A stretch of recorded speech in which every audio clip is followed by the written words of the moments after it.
പോകുമ്പോഴൊക്കെയും എന്റെ ഫിറ്റ്നസ് തകരാറുള്ളത് കൊണ്ട് തന്നെ ഇത്തവണ ഞാൻ അതിന് വിട്ടുകൊടുക്കില്ല എന്ന് ഉറപ്പിച്ചിട്ട് തന്നെയാണ് ആസാമിലേക്ക് പോയത്. കാര്യമായിട്ടുള്ള വർക്കൗട്ട് ഒന്നും നടന്നില്ലെങ്കിലും ഞാൻ രാവിലെയുള്ള നടത്തം മിസ് ചെയ്തില്ല. ഗുവാഹട്ടിയിൽ നമ്മളൊരു ഫ്രണ്ടിന്റെ വീട്ടിലായിരുന്നു സ്റ്റേ ചെയ്തിരുന്നത്. നടത്തം ഒരു കൈൻഡ് ഓഫ് എക്സ്പ്ലോറിംഗ് കൂടെ ആണല്ലോ.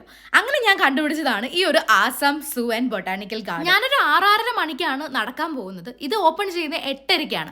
അപ്പോൾ കരുതി പിറ്റേന്ന് ജസ്റ്റിനെയും കൂടെ കൂട്ടിക്കൊണ്ട് വരാന്ന്.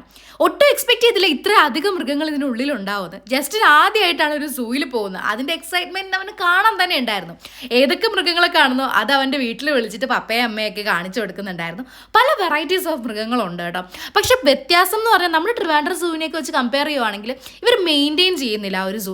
ആദ്യമായിട്ടാണ് ഞാൻ ഒരു സൂവിൽ പുറത്ത് മൃഗങ്ങൾ ഇറങ്ങി നടക്കുന്നത് കാണുന്നത്. അതിനുള്ള റീസൺ ആളുകൾ കയറുന്നത് ഇവിടെ കുറവാണ്. അതുകൊണ്ട് തന്നെ മൃഗങ്ങൾക്ക് കുറച്ചുകൂടെ ഫ്രീഡം ഉള്ള പോലെ എനിക്ക് ഫീൽ ചെയ്തായിരുന്നു.